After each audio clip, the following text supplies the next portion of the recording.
very interesting the story of us, my family, and the ranch.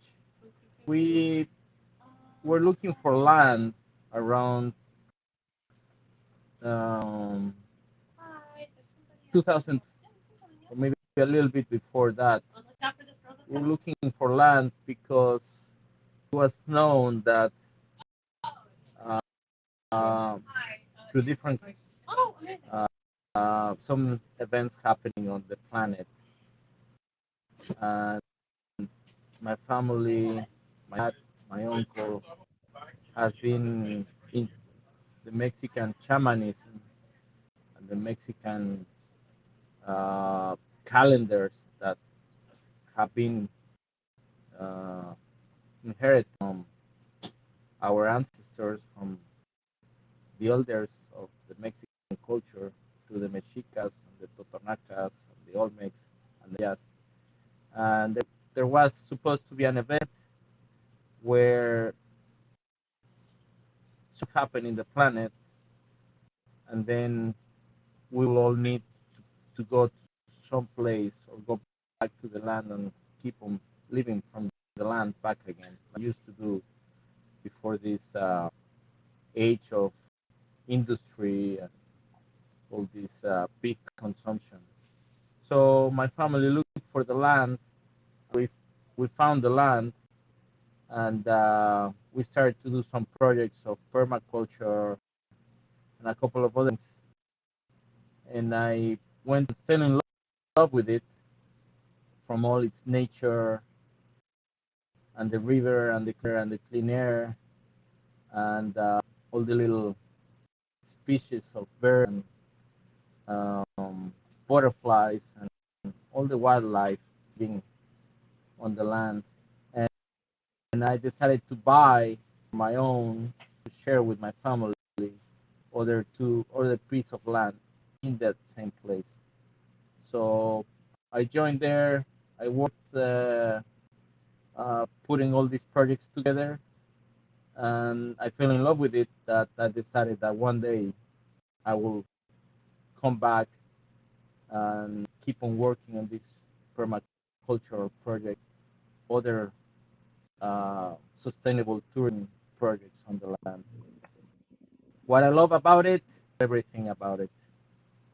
I love the trees, the smell of mountain. I love the sound of the river at night, the sound of the 𝗕𝗨𝗟𝗧𝗏 bird, that it's a bird that makes a very beautiful singing every morning. I love the possibility to see so many butterflies in the afternoons, and I love the possibility to see a lot of species that were being evacuated from all this land because of the farming industry of cows and milk industry and all that. And there were not enough places for all these species to live.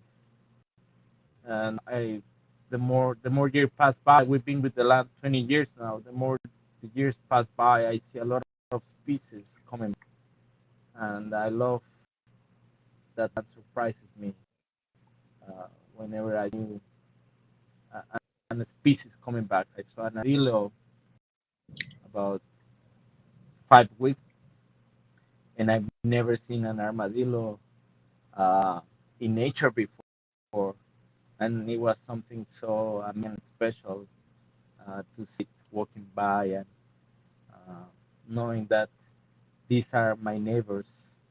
It's very, Yeah, very beautiful feeling. that's so special. And how did you start? Okay, well, first I want to know, how did you know that was the land? I mean, Mexico is so big and there's so many different beautiful places. How did you say, okay, this is the spot? Well, looking for the land. My uncle was, how we say in Mexico, the tip of the arrow. He was la punta de la flecha. He was the one in charge looking for the land. And one very dear friend of us, his name is 𝗕𝗨𝗡𝗥𝗡𝗘𝗧. He's one of the most important shaman in Mexico. He gave him specific instructions about when in his quest for looking for the specific land that we wanted. The instructors were you have to go and camp it, basically. You have to go and sleep in it, and you have to let the spirit of the place talk to you on your sleep. So you need to go and relive at least for a couple of days on the land to see how you feel inside, in your heart, in your mind, in your spirit, how you feel with the land before you actually make the decision of where you want to establish yourself and purchase land, be part of that community. And I would Wow. say another big important reason was water. The amount of water that you can find on the mountains of Perote, because we have the 𝗕𝗨𝗚𝗟𝗘𝗧, which is a chain of mountains that go through all the country on the on the east side of Mexico. We have a good amount of water and rivers and uh, more humidity flowing throughout the year. It's a special ecosystem called Bosque de Niebla, which forest, and that fog, uh, if you don't rain, for example, that fog in the morning provides with life for a lot of species, a lot of trees and plants and little things grow. So all that humidity and water is very important too. And then you have the soil. The soil is very rich.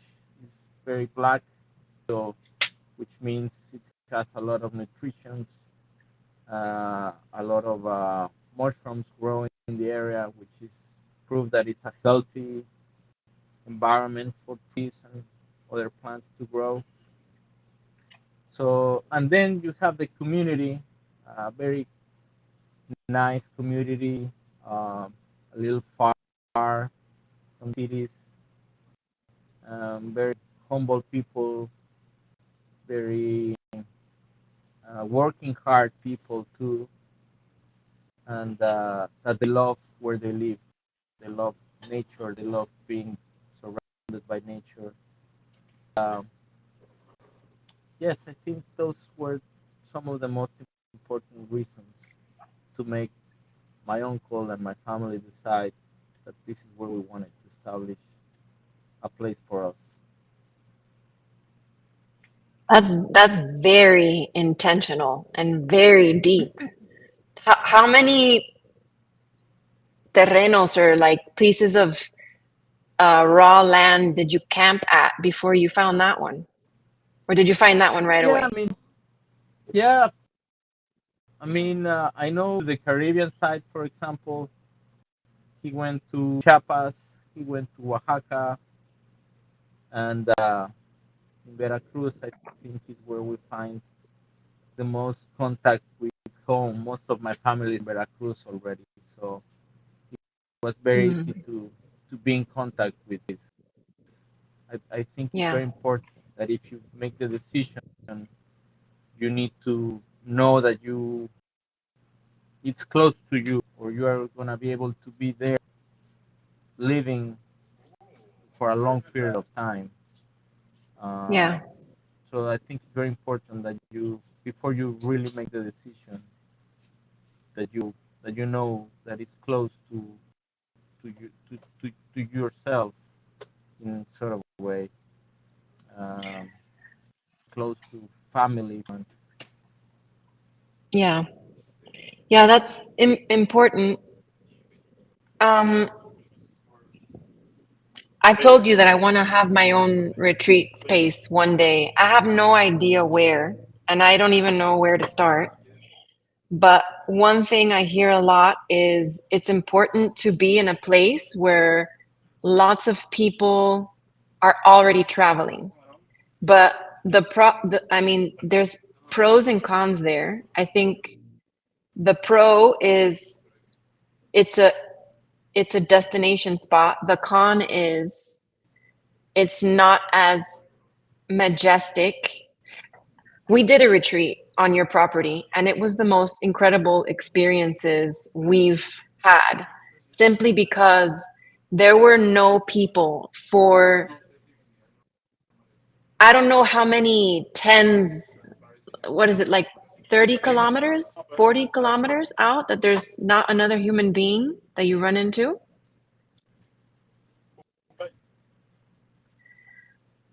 Well, the point Um, is,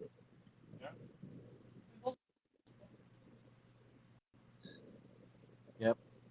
yeah, You were saying the point about is the people. sometimes, yeah, when you focus too much on that it's like a destination spot, sometimes you lose out on connecting with these places that are like heaven on earth, but they're very secluded and you have to go on a journey to get there. And that kind of makes it part of the experience too, right? What do you think about that? Yeah, of course. Especially when I believe when you a retreat,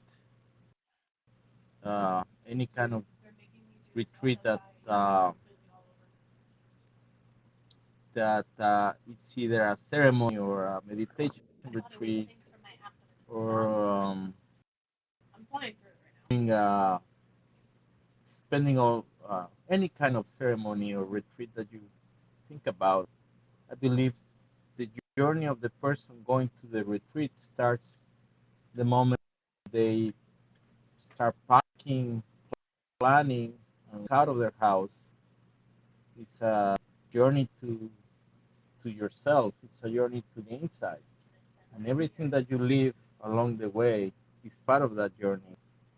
Um, and of course, if it's in a place that it's secluded and far from civilization, or so to say, then it's a more natural environment for anybody to actually to go inward, where you will find the answers for or um, the spirituality that you're looking for in a place like a nature environment where you have less radio waves, less any kind of waves, TV waves like that. I find it, for example, in my land that my dreams are more lucid. Um, Sometimes it's just like uh, watching a movie during all night because they're so vivid and crazy that that of course only these kind of places with this abundance of nature you can experience.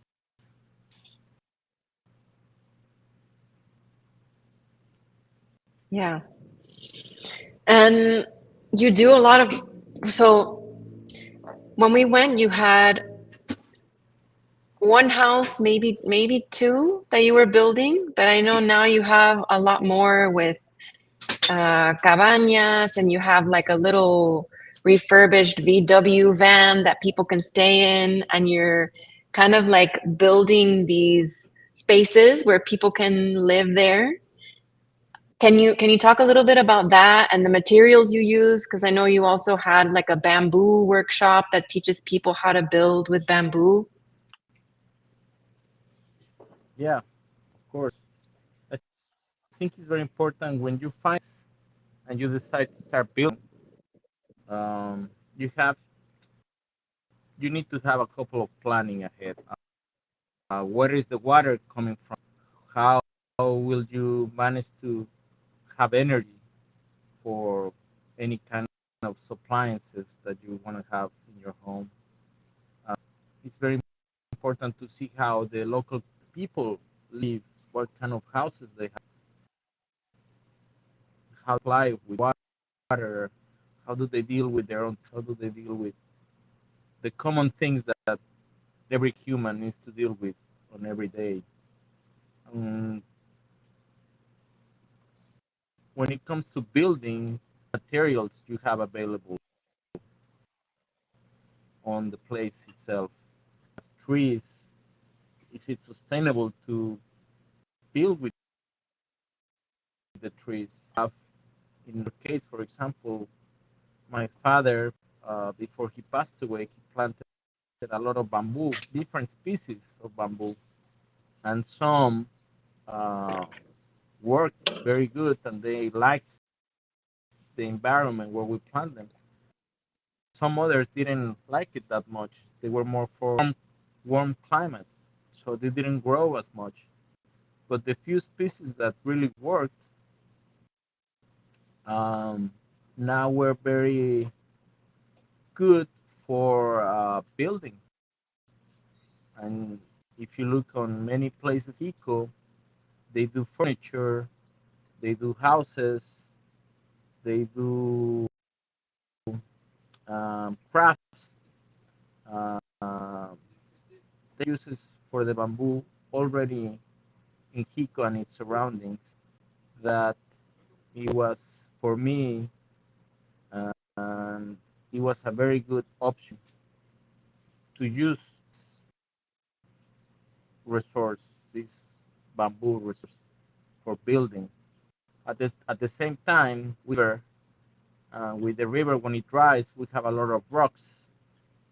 So those rocks are very useful for the foundations, for example. So we use a mix. Now I'm using a mix of bamboo, the rocks, wood, and sand, for example, from the river as well. So you can use a variety of resources that you have on land. Um, for instance, that you know how the local people live, because if they live using that resource, that construction material like wood, it means it means because it's one of the best ways to build. And another Hmm. couple of information to have in mind is, um, I believe it's like, if you have, where is the sun rising? Which position will you look house? For Mexico, the best option when you build a house is to always point east, because that's where the sun, you will get the most amount of sun. And especially for me, when I built my own home, for example, I wanted to have a big amount of sun, because since it's the fog forest, you have a lot of days where you have a big amount of fog, which is beautiful. But we also need as a species a lot of sun. And also, Hmm. the more sun it is on your home, then the less you have to invest in keeping the lights on or putting more light bulbs. So I managed to build my home with a ton of uh, almost transparent roof, where a big amount of light coming through the day, no matter if it's rainy or cloudy day, you still have a light inside the house, which saves a lot of energy, electricity, and also gives you a better feeling, I think, when you are in a light house with a lot of light. Um, Yeah. so I think those are important things to consider, not only the materials, but the location and the elements that are going to be surrounding your home. You need all of those things in mind. I love how intentional you are. I'm sure that's why we're friends. Well, part of the reason also because you're fun and you're funny, but I it's so refreshing in a world where you can just buy everything quickly on Amazon, and fast fashion and fast food and everything is, you know, made from a factory. Just to be so intentional and so in tune with nature and being able to come back to who we really are, because this is who I believe we really are. We have just forgotten, and we think, you know, we think that we're something else. But so, but anyway, I'm not going to go too much into that. What about Yeah, the permaculture? And I know you have a greenhouse, and then you have the little water with the trucha, with the trout. yeah. Uh, um, culture. I have a couple of books. Um, I'm sorry, but I just forgot the name of it, but I promise I'll send them to you. Okay. Hello, hello. Yeah, I'm here. Are we connected? You're not moving anymore, but I can still hear you. Okay, I keep reconnected. You can hear me? Yeah. All right. So yeah, there are so many different authors for when it comes to permaculture. Um, there are so many ways of doing it. There's some people that are so fixing in there. It has to. This is the only way to do it, and there's other people that say no. This is the only way to do it. I think we all need to find a mix of what you like, what is possible for you, and what is surroundings. I can tell you, I try to do.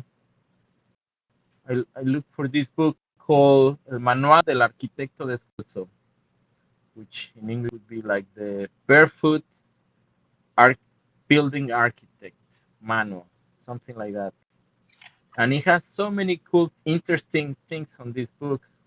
Part say, one part of it explains how to have ice in the middle of the desert, how to produce ice in the middle of the desert, and other part explains how to using cans you can keep your house warm during the winter. Or it has so many different cool things. And I remember I wanted to really use how to produce my own gas using manure from the cows and the horses and a couple of other farm animals that we had. And when I built it, and I spent about 1 month building it, um, thinking that already functioning well, I connected to my stove and I turned on the lighter and I had a flame for about 2 minutes and then it went off. So Wow, but hey, you did it. I did it, Yeah. but in the book it never really explained or it doesn't have all the other external parts considered or that you need to consider. This experiment or this way to produce your own gas probably worked really well if I was on the beach and I had Oh. a lot of sun that it would be so the heat would be temperature would be so powerful that I would be able to produce probably gas for a full meal or maybe 2 meals a day. But because I'm in the forest and it's foggy and it's not so sunny and it has a lot of cloudy days, then it didn't work as well. So I think it's important Okay. to inform yourself in all these culture books or authors that are out there, but you need to try them on your own. You need to find if you have a good neighbor in the area. We've been very blessed because Xico, Coatepec, already full of a lot of hippies from the 60s, 70s, people that went to Andaro concert, which is like the Mexican Woodstock. After that, everybody decided to come to Xico and Coatepec and have their own communities. So they've been working on these communities, having their own school with different structure for the school, having their own sense of permaculture that is adapted to the region. So we were lucky to find local people that also gave us some tips on what to do or how to be more efficient with the land. I met this really cool friend. His name is Horacio. He's from Argentina. He's an architect, and he showed me how to make uh, paths for walking paths using something called the A letter, which is basically just two sticks and one line, one piece of line, and depending how how deep or steep you want to do the path using those two sticks in a line. If you put it up and you have a level, then you know how steep the path is gonna be. So if you use this instrument that is made actually by the Egyptians, you can make a path which will always be at the same level of inclination. That way, when you walk, you don't get as tired as if you just made a random path. You will get tired of going super steep, and eventually that path would cause erosion. So this way of building a path, especially on a land like ours that has a lot of deep part, is very efficient and it makes it more easily to work, especially if you think in the future. If you're young right now, then of course you can maybe decide to, I'll go up straight up. I don't care if there's a path, I'll go straight up. And maybe you can. Yeah. But eventually, once we start to get older, it might be not so easy. So with this instrument, you can create paths to go up and down in a way that is not so tiring.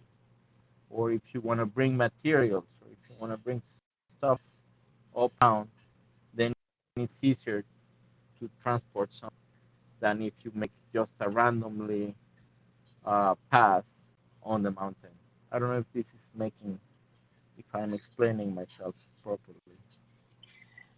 It is. If I look like I'm in shock, it's because you even thought of making paths. Like, usually people think of, oh yeah, the house and the garden and like a little yoga studio, but nobody really, well, I never thought, oh, let's make an intentional path and there's Egyptian tools to make a path and the inclination. Like that's so beyond anything that I thought of yet. That's really cool. Yeah, I mean, it's it's important to have the information. It's there are many different ways of learning something. Um, it can be the easy way, it can be the hard way, or it can be like an informative way, you know. And when I when I started living on the land for a couple of years by myself, there were so many things that I learned the hard way, like this gas experiment, with the methane. Um, I did it, but it took me a while to do it, but I never really knew if it was going to work. And eventually, of course, it didn't work. So it took me all that process of learning to know that that's not the way to do it. There Yeah. needs to be another way.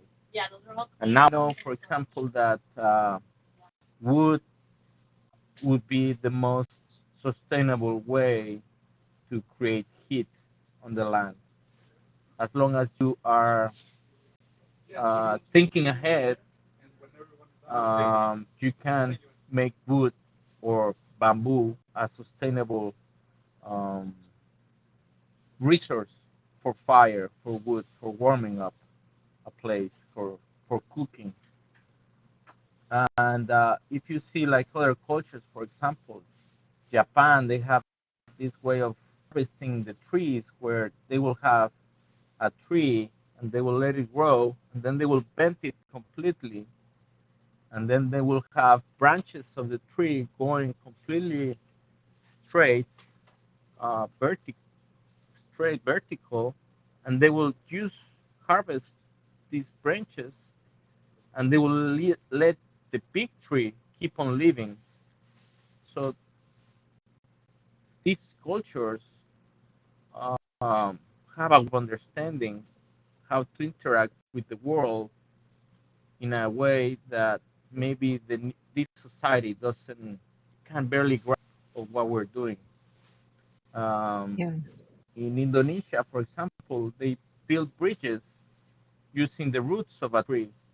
So they let the tree grow, and then they put the root on the bridge that they already built until the tree itself and its roots become the actual bridge. Wow. So when they grow, when they plan ahead, they plan not only for themselves in the present moment, but they plan for maybe generations ahead. Our ancestors in the old way, the, the, the people from the Apaches from the States, I've been with them many times, and they always say in their ways, they always plan 7 generations down.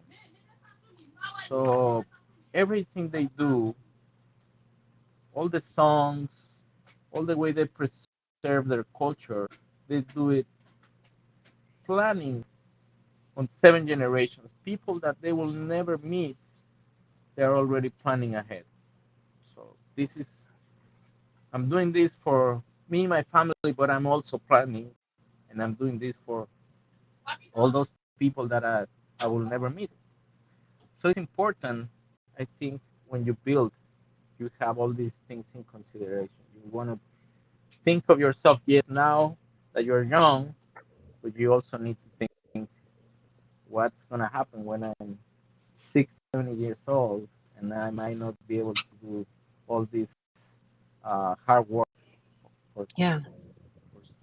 so to say. So how, because everything you're saying sounds incredible, but I'm just thinking about all the work, the energy, the knowledge, the money. I don't even, we haven't even gone into how much does does it cost, even though you have the resources there on land. I'm sure there are things that you have to spend money on, right? So how would you, now that you've done everything and you've learned the hard way, the easy way, the informative way, if you could go back to the beginning and give yourself advice and say like, okay, start with this first and, take it slow, or like what would be the order of, because you can't do it all at once, right?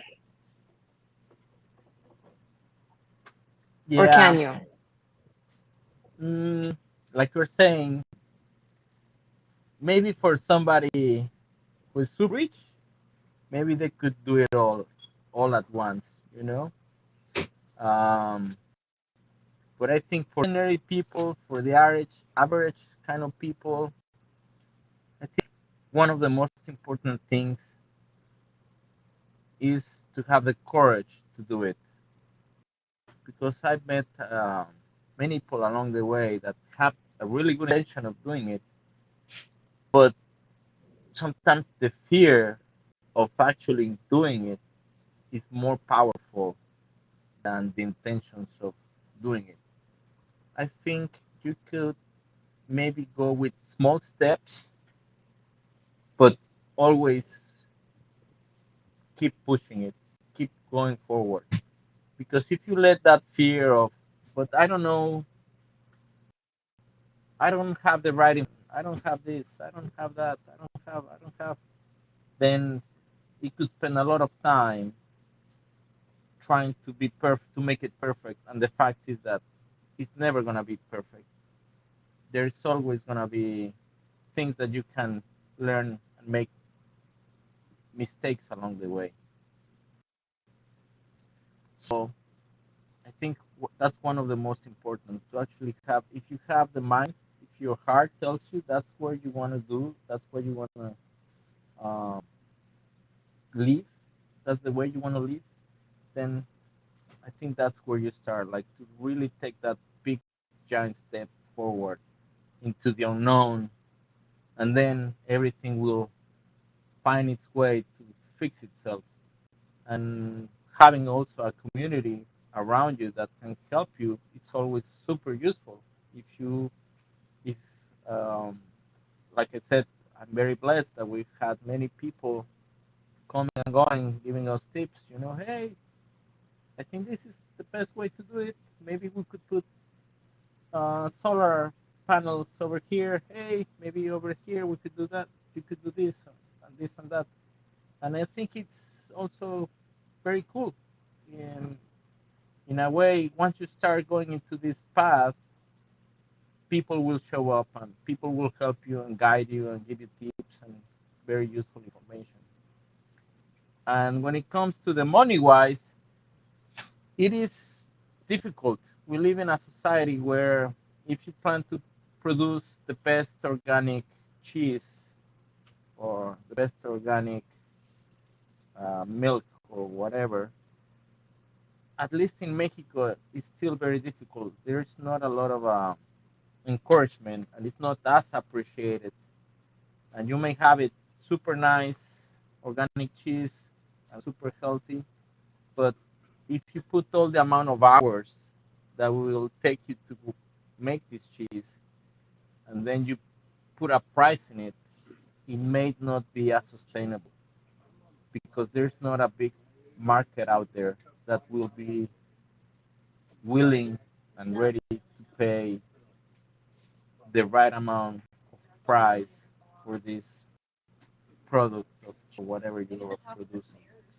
In a way, what I've learned going to other farming, other farms, and retreats, I found along the way that ecotourism or tourism itself, it's more sustainable than whatever you may produce on your place, on the place, on the land. Um, for us, for example, I have the greenhouse and a lot of about 400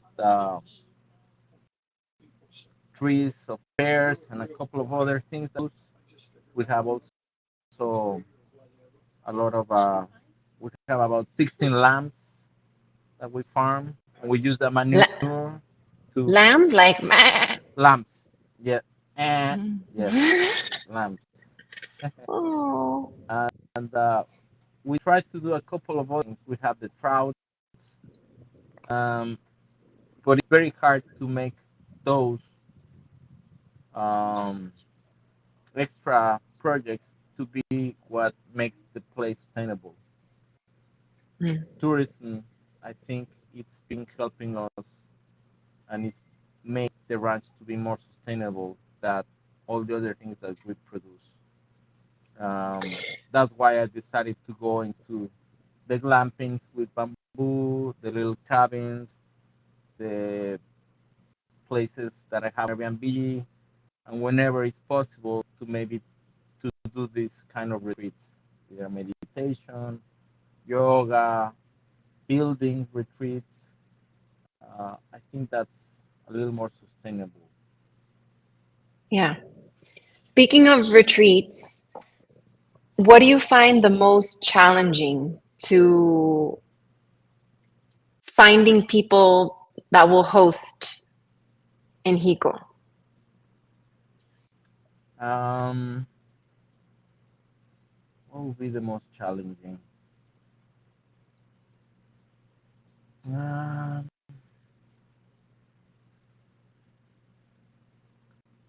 always a challenge when you decide to do a retreat. There's always the question of, will we get enough people? There's always, I will consider it to be maybe a fear that I think every organizer has. Will it be sustainable?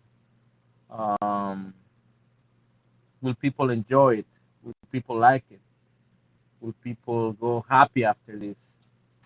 So you have, I think that's the most challenging, to really know that what you are trying to create reaches to the right people, and they're willing to accept the retreat itself. I think I think that that would be the most challenging, to reach the right people, and that the right people comes to the retreat. Yeah.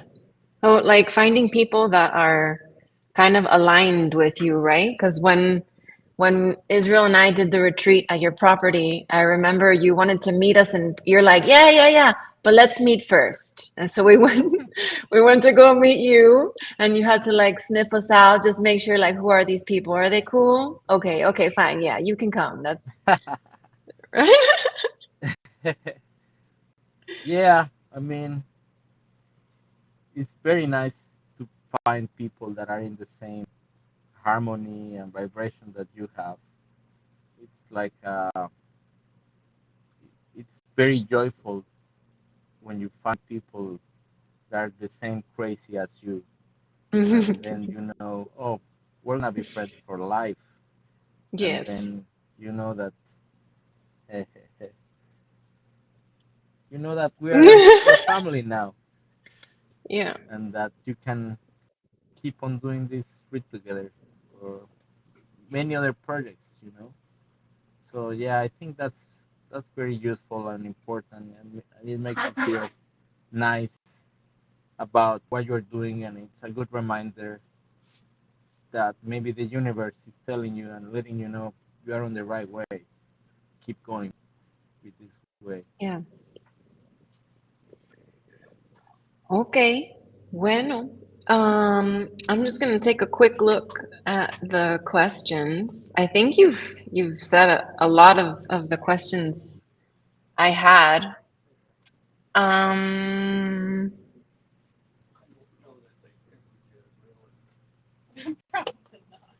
oh, this is important. I want to know because a lot of times, especially with sustainability, you hear sometimes you have to not go with what's comfortable, but go with what's right. So, one of the questions here is how do you balance the needs of the ecosystem with your own needs and comfort? It's a hard one. It's a very hard one.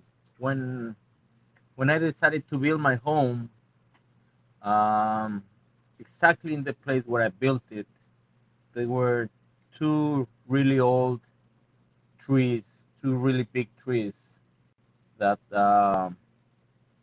it was very difficult for me, at least, to say, okay, grandpas, I'm sorry, but I'm gonna have to take your space. Um, in the way with the Apache people, the spirit people, what they do is you clean yourself, um, and then you ask for permission. So that day before I decided to take the life of these two trees, I cleaned myself and I asked for permission and I asked for forgiveness, because I knew that I was about to take two lives of these elder trees. Um,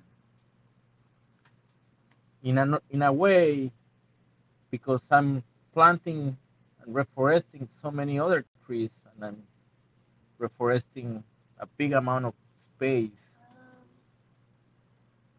I can sleep at night and say, okay, I'm reforesting. But when you are doing this, I think we have to do it with respect, knowing with conscious that this is their place of what every other species that is living there. This is their home, and now we're gonna come and try to convince them to let us live together in this place. And I've had so many stories already of scorpions showing up in our place in my home, and I every time that I can, I catch it, and before I release it out far away, I tell them, I speak to them, hey, you know what? Please let me live here. if if you let me live here, I promise I'm not gonna harm you, and I'm not gonna destroy your home. But please, let's find a way to live together, coexist together in this place. So it's a tough one, and I think everybody needs to um, take a deep jump inwards and accept and understand the way each one wants to live in this world, in this planet, and how you want to walk in this planet. If you want to walk softly on Mother Earth, or if you want to keep doing stepping on the face of this grandma Earth. It's a tough one. It's a big thing to consider. I'm for myself. I've been vegan. I've been vegetarian. Um, but a lot of people they want to keep on feeding chickens and eggs and milk and all this. So it's up to everybody to decide how conscious you want to be. I believe. Um, there is eco bathrooms or dry bathrooms, but there are also biodigestores. I choose to use a biodigestor, but at the same time I have eco dry bathrooms in other places of the land. Um, And a yeah, biodigestor, is that like a septic tank? it's a septic tank, but you can put a type of bacteria to help digest, to help destroy and eat all the poo poo and pee pee. Nice. Nice. Yeah, it's ecological. Yeah. Um, and then you have a little bit of water, gray water is gonna come out once the system separates the couple of things. Gray water comes out, and then you can create a way to purify that gray water. And It's a then drink really it? no, no, probably not to Oh, drink, thank God. but maybe you could use it to maybe plant a couple of things, maybe corn. You could plant it. Things that are not in touch with that soil, you could do. But Okay. if I can say something else about it, about this Yeah. beautiful planet that we have, is that no matter how much impact we give on the planet or on nature, if we give it time and space, the planet can heal itself. And probably long after, if the human species is gone, this planet will always find a way to heal itself and create more life. It's been here long time before, and it will be long time after everybody's gone. But I do believe that if we leave it time and space, it will self grow. And I've seen it in the land. We reforested about 20 acres, but on the piece of land that I bought afterwards, I didn't do anything, and I let it go wild for these 15 years. And at the beginning, you may see chaos of weeds and things growing, but the cycle of the forest, for example, it's so wise that even if you have chaos and weeds and a lot of things growing, the trees, the seed of the big trees are already in there. And eventually, those trees, once they reach the sun, they will win the weeds. And then now, if you come, when you come back to the land see my home, see what we created and built, you will see it's a forest. After 15 years, letting it go wild, the forest is there, and I didn't have to do anything. Nature running its course. And the same thing is, I believe, with a lot of things that we create, even plastic. It will some things that we some the worst things that we have created as a species, plastic and all these things, is horrible. But it will eventually dissolve them and reintegrate it into the planet itself. It may take 500 years, 600 years, but if you let the planet, it will kill itself from everything. The problem is that we just don't stop. We just keep putting and putting and putting, and we're not giving enough time for the planet to actually uh, reintegrate all these other harmful things that we have already put out there. Yeah. Aho. Mhm. Aho. Aho. So, wow. This was so informative and valuable. Thank you. Thank you for taking time to share this with me. No, thank you. Thank you for inviting me to your squadcast, to your cast. Very very Yes. cool. Congratulations. Thank you to I my can't wait. retreat house. You are the first guest on this channel. How do you feel? I was the first, really? Yes. Wow. I hope You are I the hope your first. rating go wild, and now you Yes, have it's gonna thousands go of people, wild. viewers. Yes. And I'm putting Everybody. your links in the description. So when this is done, I'll send you the video and I'm gonna put your links. So if anybody wants to connect with you, what is the best way to connect with you? Like let's say I see this video, you go viral and we're like, yes, Yahi. And we want to go to your ranch to have a retreat. How do we connect with you? I mean, social media, WhatsApp, Instagram. That's, I think, the easiest way to get in touch with me. Facebook too. So yeah, Okay. all these ways. Anybody who wants to contact me, I'm always willing to help.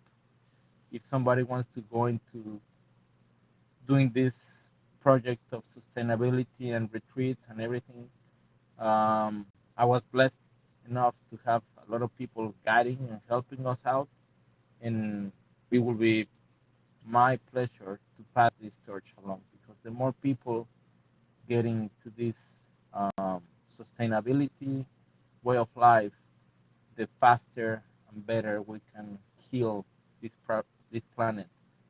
And like I said before, it's let's do it not for us, which is beautiful way of living, but let's do it for generations to come. That's powerful. What a powerful closing. Bueno, my friend, I love you very much. Thank you, and I'll see you soon. I love you very much too. I'm so excited for you. I wish you all the best, all the success with all your projects. Um, I'm so proud of taking the courage to do all these cool things. You are really good. You're a really good friend, and I'm proud to call you mi hermanita. Thank you. I feel the same way. I feel the same way. I would give you a digital hug if there was a way to do it. We're getting there. We're in the age of AI. I'm gonna be able to put my hands in some arms very soon. Yeah, You just yeah, yeah, yeah. right? Eventually, maybe. robotic arms will show up from the phone and Yes, exactly. Ok, hermano, te quiero mucho. yo a ti Have te a quiero good day. mucho. Muchos besos. Say hello Ok, to Isra. Tell him yo le que sent digo. him a big abrazo too. Ok, I'll tell him. Bye, everybody. Bye bye.